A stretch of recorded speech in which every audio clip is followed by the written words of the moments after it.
好，大家早。Good morning. Okay. Yeah, sorry for the late because I have some meeting with our president this morning. Yeah, we just finished the meeting. Okay. So we continue our lecture on 5-1. Actually, we are going to have a midterm, right? The first midterm next week. So is everything okay? Are you doing the well preparation?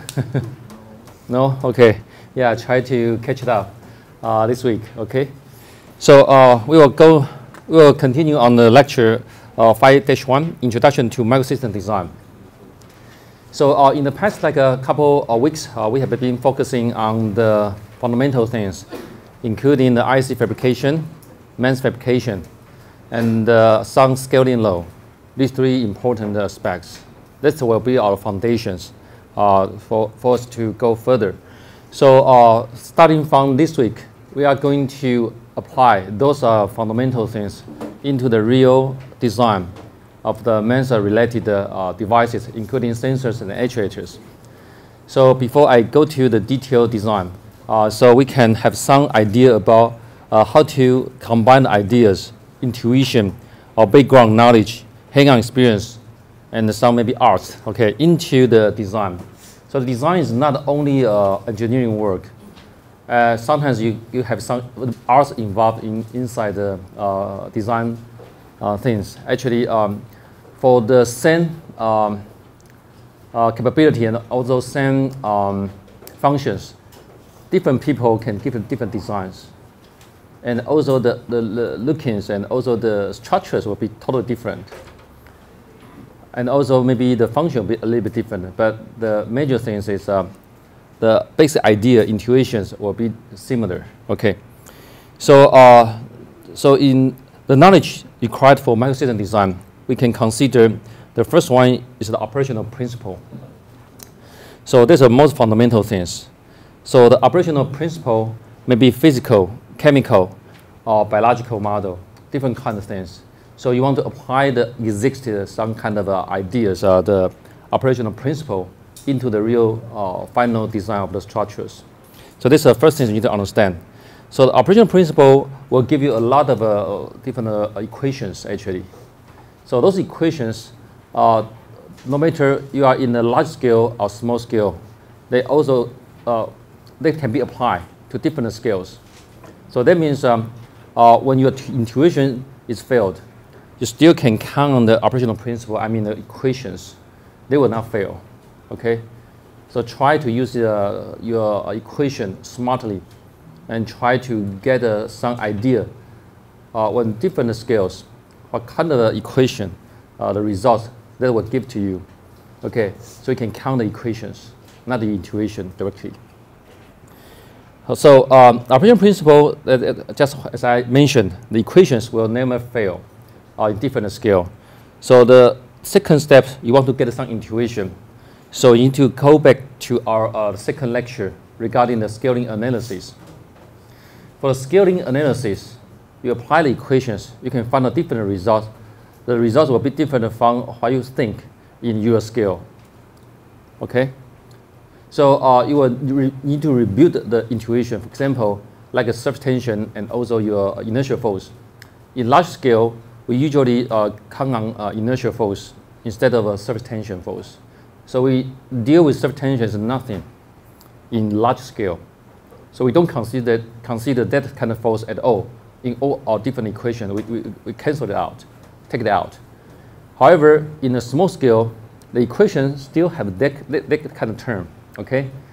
So when you plug into the new dimension, new scales, you will find out the force balance will be totally different. So now you get a new intuition. Oh, if I am an ant, I cannot think as I am a man. Okay? So I need to think as I am an ant. Okay?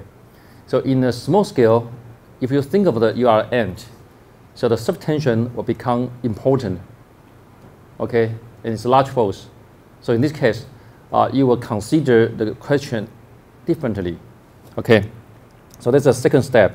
When you got the operational principle, you got using scaling analysis to the scaling law to allow you to build up the new intuition.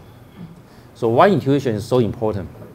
because design is a very complex process. You need to consider more than like 10 parameters or maybe tens of parameters at once. So it's not possible for you to do the parameter design one by one. It's not easy. So usually when we do the design, we need to consider all the parameters at once. So the best way, the quickest way is by using your intuition, your experience actually. So your experience will guide you into some kind of fundamental design. That design is called a draft design. It's a draft. It's not the final one, okay? But a draft design, if you start with a good draft design, later on you need to modify the design only a little bit. You can get into the target easily. But if you are not experienced or your intuition is not strong enough, your design will have a lot of bias to the final target.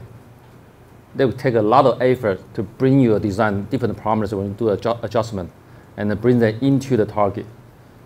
So for a good designer or bad designer, the intuition sometimes is important because if you have a good intuition, strong intuition, that will save you a lot of time on the final design step, okay? So after the scaling effect analysis, you got some idea about how to use the equations, which term is important, which terms are not important. So the intuition will guide you, use the most important parameter to do the design first, then consider the rest. Okay, this is the concept. So after you got some big idea, you got some rough structures, but the structure, the next step you need to consider is can those structures be fabricated or not? You need to have a way to realize the structure, right? So the structure need to be fabricated. So then you need to consider the fabrication process, how to fabricate them, and how to make them the real structure can accommodate your design and also useful and practical. So that's why we spend some time on the microfabrication process and also some IC fabrication process. Okay, so after the fabrication process, and then you do some scaling analysis, you do some simulation maybe, and you got some idea about the dimensions. Okay, final dimensions. You got a structure dimensions. Okay, so even though you can get the device dimensions and also the functional device according to your calculation, but if they want to deal with encounter inside the real environment, it may not work. Actually, that causes the interface problem. For example, like a pressure sensor. Pressure sensor usually made of like a membrane. Okay, you put some sensor on top of the membrane to sense the diffraction of the membrane, and using the diffraction to understand how much pressure applied onto the membrane. Okay.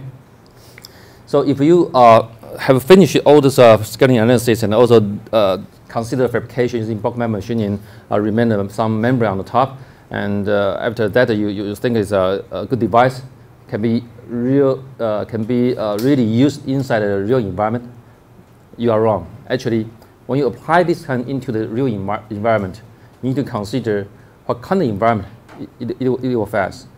For example, like using pressure sensor, you need to consider it will be applied into the gas sensing, or liquid sensing, or solution sensing, or maybe solvent sensing. Okay, different kind of environment. So for different environment, you need to consider if your membrane is comparable to those kind of environment.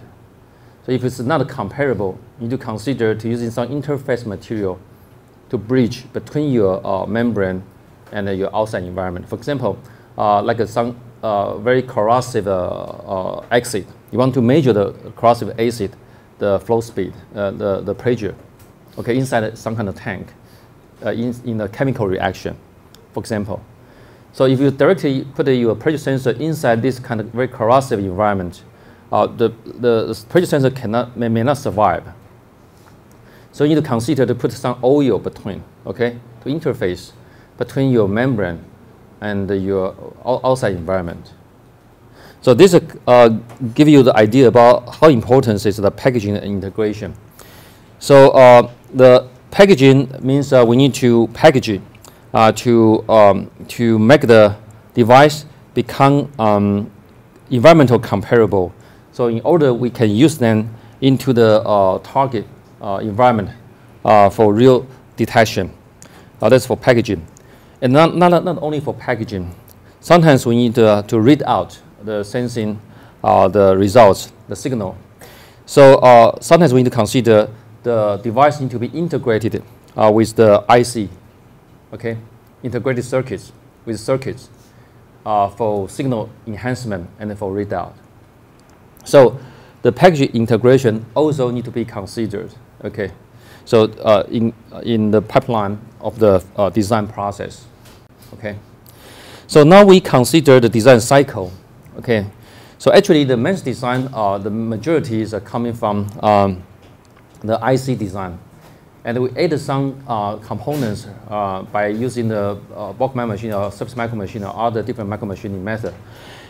So, so when we want to think of the design flow of the MEMS devices, we first need to consider the design cycle of IC, integrated circuit cycles, because they follow this IC design cycle pretty much similar.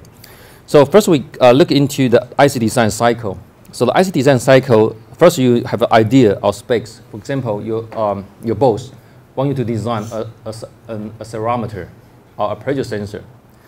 So you got a certain idea how to operate the pressure sensor.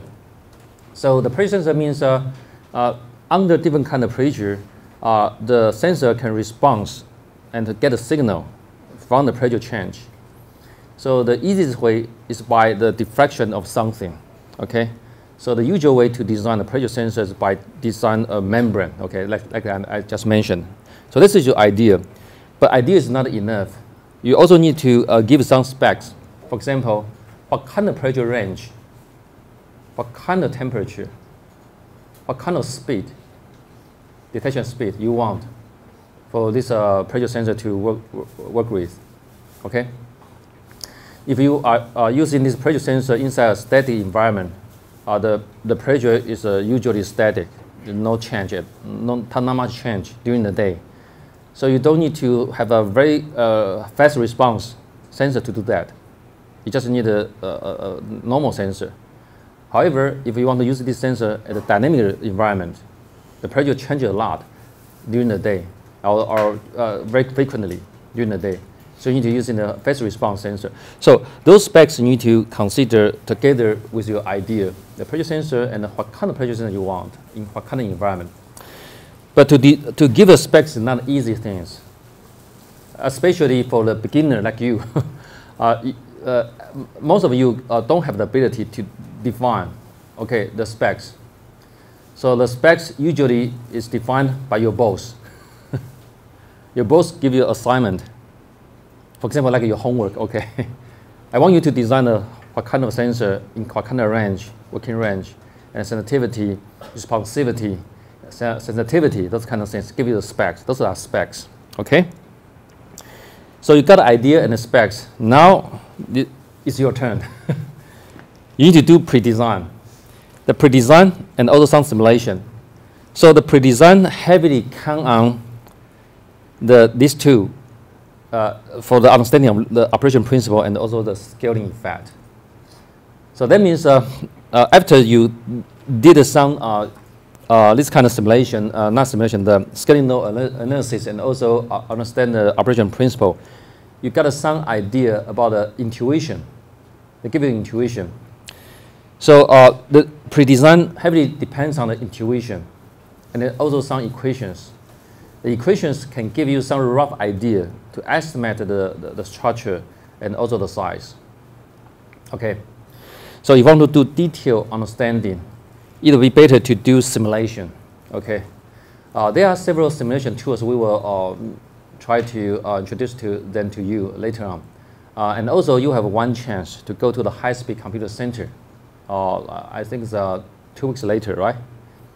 After the midterm and after another course, you will go to the high-speed computing center. They will introduce one spatial software, we call it intelligence suite. that kind of software can help you to do the simulation, especially in the design level, okay? So after you got a pre-design, okay, and you got some idea about the structures, now you need to consider how to fabricate them. So you need to select the process. But for IC, the process has been fixed into several. You don't have much choices. For IC, the fundamental things you can have is around like currently like a CMOS. CMOS process has been used a lot. And then in our course, we introduce CMOS to you as well, right? And then in the future, actually, in the first homework, next homework, you will see we want you to combine CMOS process and especially a little bit very easy, simple IC design combined with our mass structure design, okay?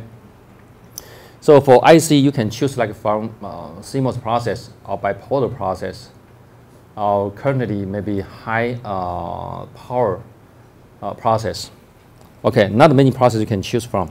So it's fixed. So you just need to do selection. You don't need to design, okay, for IC. And you have pre-designed simulation. Simulation next using SPICE, a special software for IC design. Then you do in the process selection. Okay, after you select the process, for example, I want using CMOS process for this fabrication. So now you go to the detailed layout design. Okay, layout design, that means you got the pre-designed dimension. You need to really put them down onto your figures, onto your drawings, okay? Become a real structures on your piece of papers. So the layout design is important because before the layout design, you got only concept design. The concept design give you the structure, but they don't have a relationship. The structure looks like a symbol, only a symbol, okay? So each symbol has their own meaning and function, but you don't have idea when this symbol come together. But if you put them become neighbor devices, what will be going on? What's the interaction among them? You don't know. Only when you put them onto the layout, the real layout. So now they on the layout, they will have relationship to each other.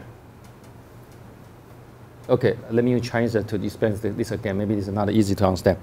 就是你在画出 layout 之前，你的装置的设计是单独的，每个都是像一个符号而已。你知道它的尺寸，但你不知道它们之间的关系。例如说，你把两个放大器，对不对？你说这是一个放大电路，这是一个放大器。这两个放大器呢，它有放大讯号的这个能力，没有错。但是你不知道它们之间会不会互相影响。好，这个问题要解决的话，你必须要把它真实的画在你的这个 layout 上面、纸板上面 ，OK？ 他们之间有个邻居的关系的时候，你才能说哦，我的邻居会不会影响我？你把两个自己会做事情的，例如说两个音乐家，对不对？好，在两个房间里面，单独练琴没事，可是你把它放在隔壁的时候，可能就有事了，他们互相会干扰。这个事情你必须要真的画下去，图画下去才会知道会不会互相干扰。OK， 好，这比较抽象。So yeah, I just using the idea. So the two components, when they are designed separately, you don't see their interference to each other. Okay, when they are a distance away. But when you put them together onto the same figures, they have a relationship to each other. So now they will have some interference to each other. So this kind of problem you will see only when you really put them together onto the layout, the same layout. Okay?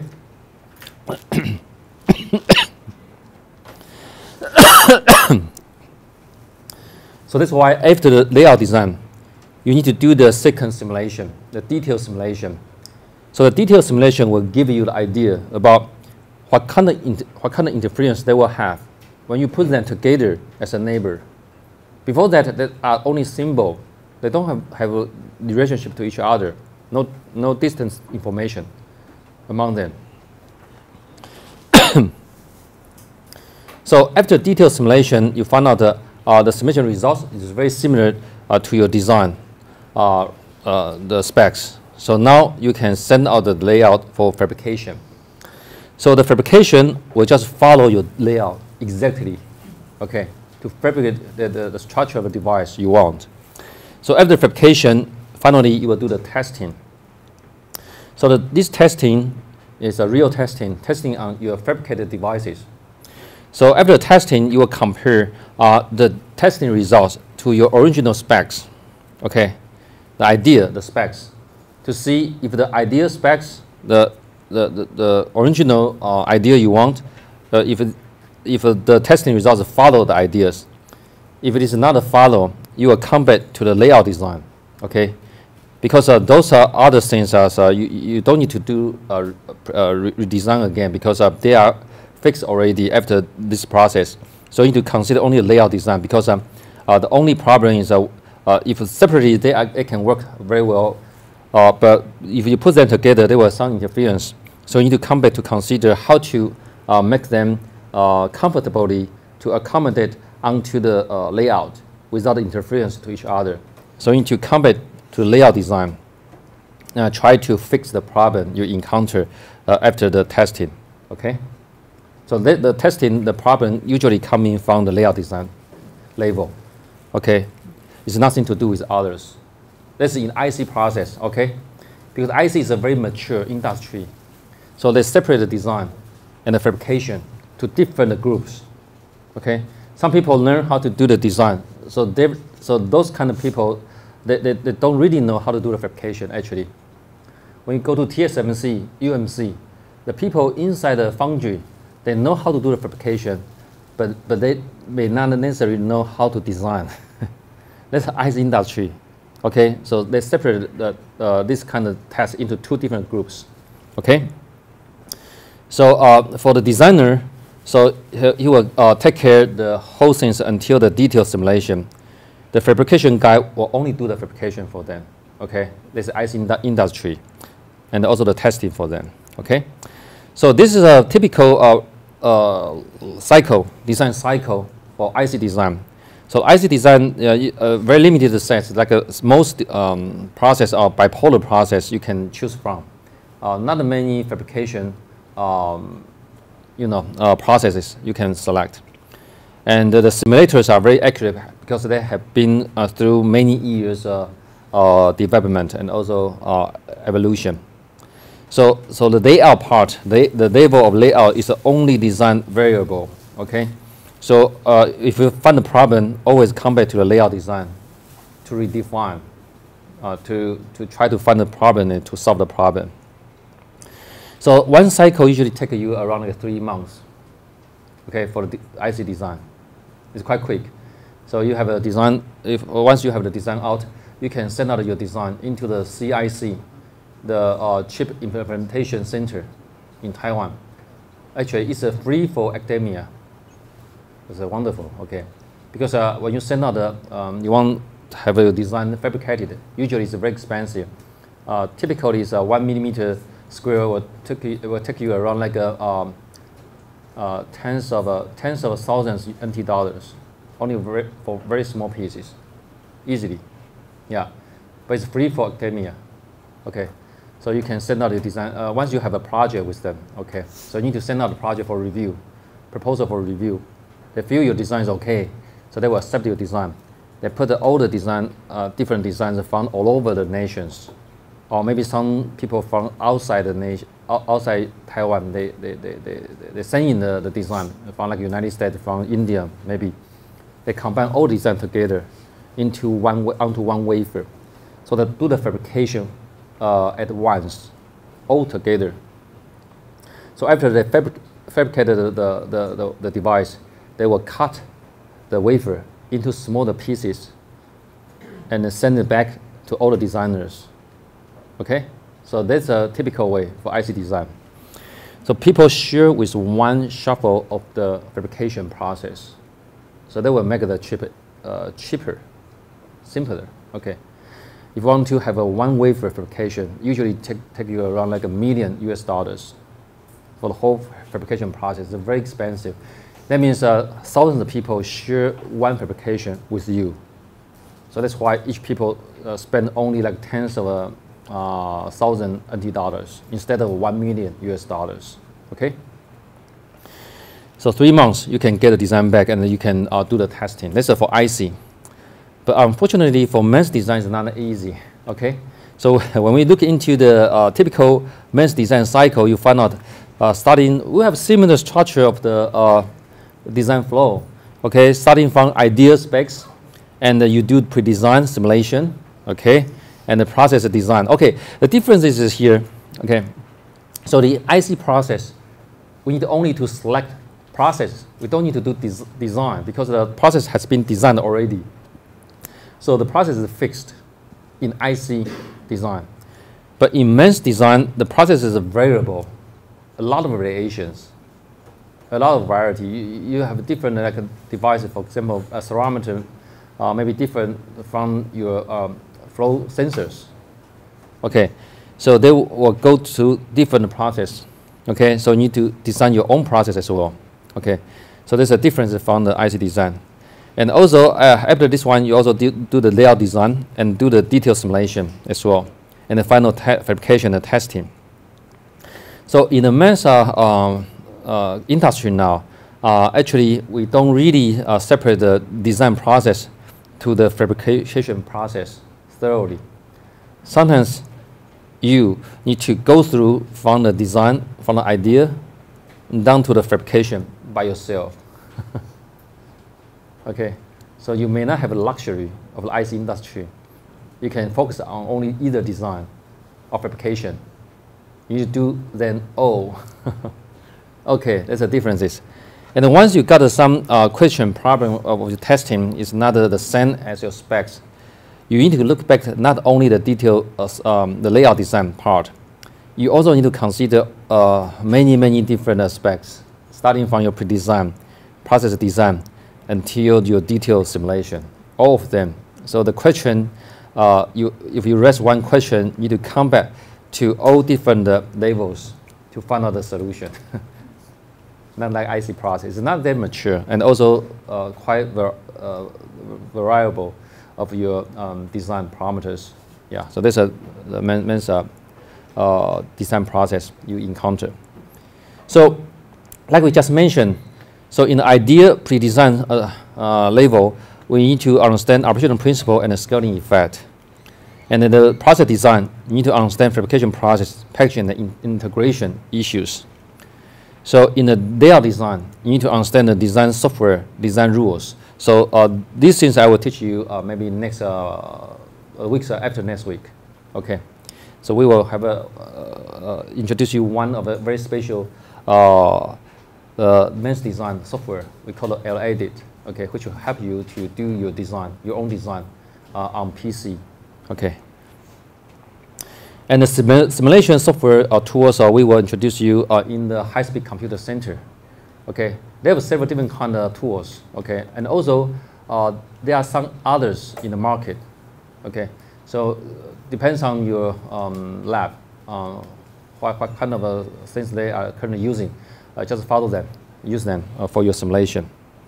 Okay, and finally the fabrication also depending on the process and also the facility you have in your lab. Okay, so like in our lab, we have most of the facility for the MEMS fabrication, and also this fabrication facility is open to the public. So if you are interested and also have a need, you can contact us. Okay, for fabrication, the MEMS fabrication, and also some testing as well. Okay, so it seems the MEMS design, the cycle is level is similar.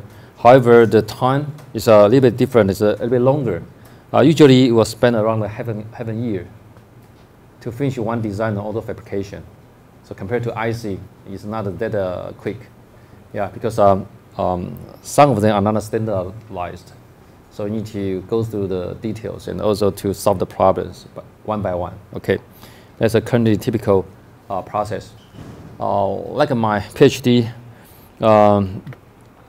devices are actually as each iteration I would take around like 8 months, 6 months to 8 months to finish the fabrication. It's a very complex process.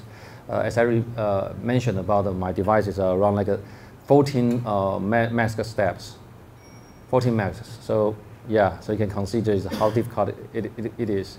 And then some of the fabrication process, we need to send it out. It's another can be done inside our own lab.